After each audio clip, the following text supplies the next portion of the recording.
د افغانستان اسلامي امارت د ریاست الوزرا د حکم پر بنسټ له فتح څخه مخکې پر دولتي ادارو د یو شمېر قراردادي شرکتونو حکومي او حقیقي اشخاصو د پاتې طلباتو تضمیناتو او تامیناتو ورکړه تایید شوې ده چې د ملي بودیجې د اصولنامې سره سم به یا طلبات تضمینات او تامینات ورکول سي. په همدې موخه د مالیې وزارت کې خبري غونډه جوړه شوې وه چې پکې د مالیې وزیر الحاج ملا محمد ناصر اخوند، د مالی چارو معین حاجي عبدالقدیر احمد، د خزاین لوی رئیس نصرت الله محمود، د افغانستان بانک استازي شیخ عبدالرحمن قانت، د خصوصي شرکتونو استازو او رسنیو ګډون کړی وو. په پیل کې د مالیې وزارت مالی معین خبرې وکړې، خوښي څرګنده کړه چې د خصوصي شرکتونو حکومي او حقیقي اشخاصو د پاتې طلباتو تضمیناتو او تامیناتو موضوع د مالیې وزارت او د اړوند ادارو په هڅو سره حل شوه او په دې برخه کې به وروستي اجراات د ریاست الوزرا د حکم او د ملي بودیجې د اصولنامې سره سم ترسره سي. د دې په خاطر باندې چې د حقیقي او حکومي اشخاصو د تأمیناتو او تضمیناتو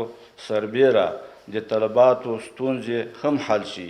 نو د مالی وزارت د افغانستان بانک سره په ګډه د ریاست الوزرا عالی مقام ته وړاندیز وکړو چې جوړ شوی میکانیزم منظور کړي او د هغه په اساس باندې مقرضیتونه د ورکړې سلسله شروع شي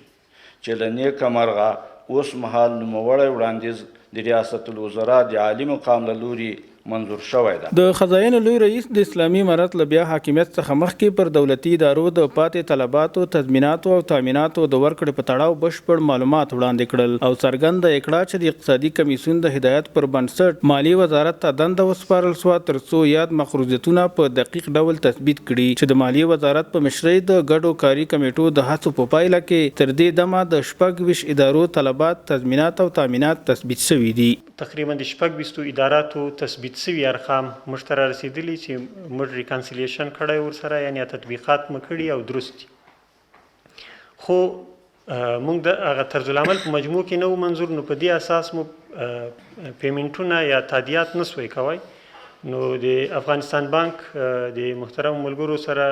په همغږۍ د ریاست الوزرا محترم مقام ته یو پیشنهاد وسه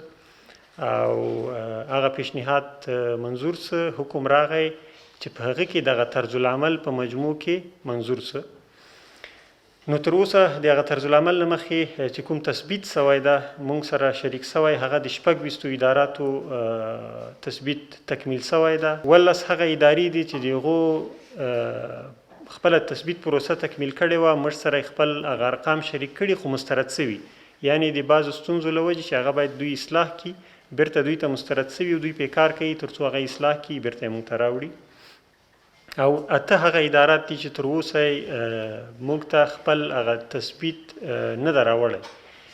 په دې کې ځینې داسې ادارات هم شته چې شاید د هغو چندان مقرضیتونه شتون هم ونه لري. د دې فیصلې نه بعد به انشاءالله د شیخ صاحب حفظه الله لخوا چې کوم د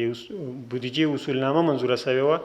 په هغه کې 10% د مقرضیتو د ورکړې اجازه شتون درلود، یعنی کله چې تثبیت وسه د تثبیت نه وروسته او د طرزالعمل له منظورۍ نه وروسته په دې باندې معلق کړی و. نو اوس طرزالعمل منظور شو، انشاءالله طرزالعمل له مخې چې کومو اداراتو تثبیت تکمیل سوی ده د موږ سره چې هغه فی الحال 26 ادارات دي، د هغو د مقرضیتو 10% انشاءالله سږ کال کې د کال تر اخره د هود تر میاشتې تر اخره پورې موږ